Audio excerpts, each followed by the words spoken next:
Bagi saya Muhammad Qasim adalah mesin waktu. Kenapa demikian? Begini, eh, saya mau mengibaratkan sebuah analog. Katakanlah seseorang itu sejak remajanya seorang bajingan, seorang penipu, bahkan pernah beberapa kali memperkosa wanita, berbuat kriminal lainnya, bahkan pernah dipenjara. Baik, ketika seseorang itu takdirnya ternyata dari Allah Subhanahu wa taala adalah orang ahli surga, akan menjadi seorang ulama besar. Maka saat dia remaja, dia cerita kepada orang lain bahwa dia bermimpi tentang nasibnya akan menjadi ulama.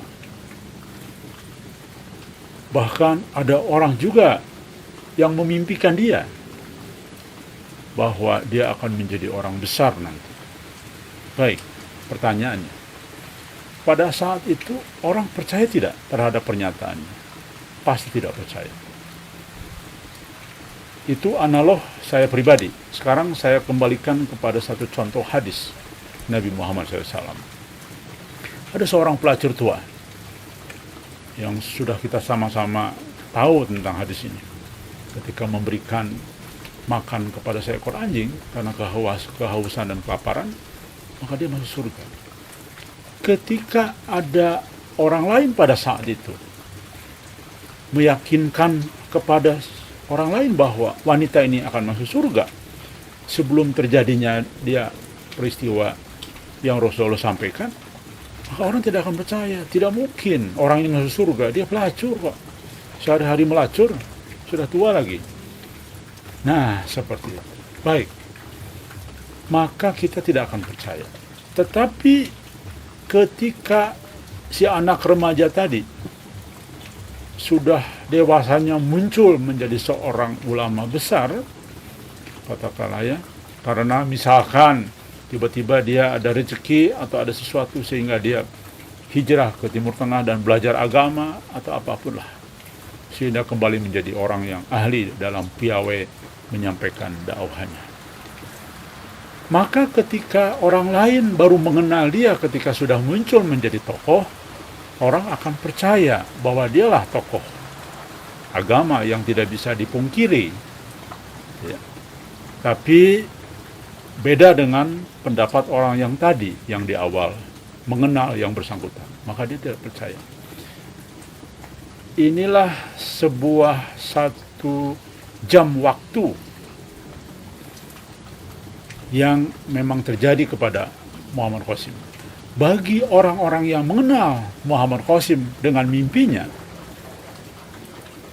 dari sejak awal beberapa tahun yang lalu, di awal-awal, maka ini adalah bagian dari ujian yang berat. Di satu sisi ketika kita membaca mimpinya, Masya Allah, luar biasa mimpinya.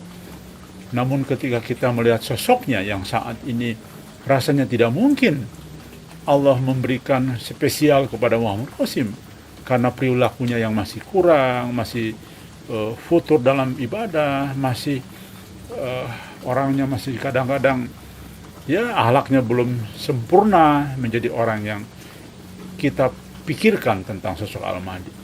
Maka mayoritas orang tidak percaya. Wajar orang tidak percaya. Tetapi orang tidak percaya ini sesungguhnya merupakan satu hal yang memang harus terjadi. Sebab tidak mungkin orang percaya kepada Muhammad Qasim sekarang.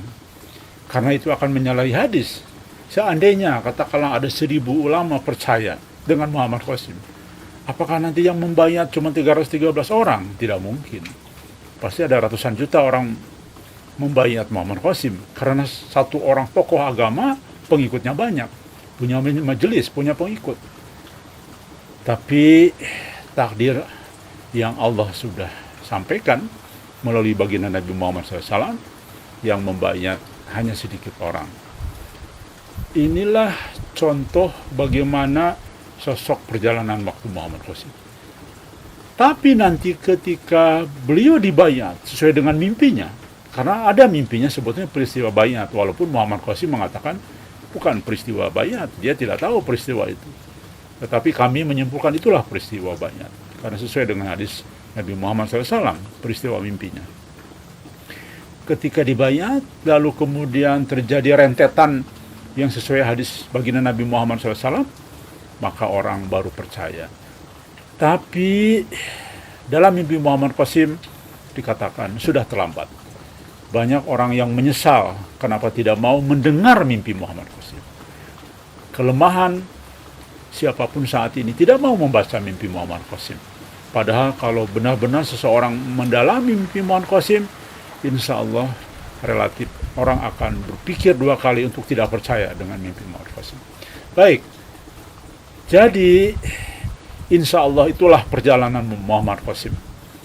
Sama mungkin dengan perjalanan baginda Nabi Muhammad SAW, sama dengan perjalanan Nabi Sallallahu Alaihi Wasallam dan seterusnya. Nabi Muhammad SAW mengapa tidak dipercaya oleh ahlul kitab, ulama saat itu? Karena ahlul kitab kan ulama saat Injil berlaku. Demikian juga dengan Nabi Sallallahu Alaihi Wasallam disebut ahlul kitab, ahli agama itu. Kenapa tidak percaya? Karena lihat zohirnya yang tidak mungkin.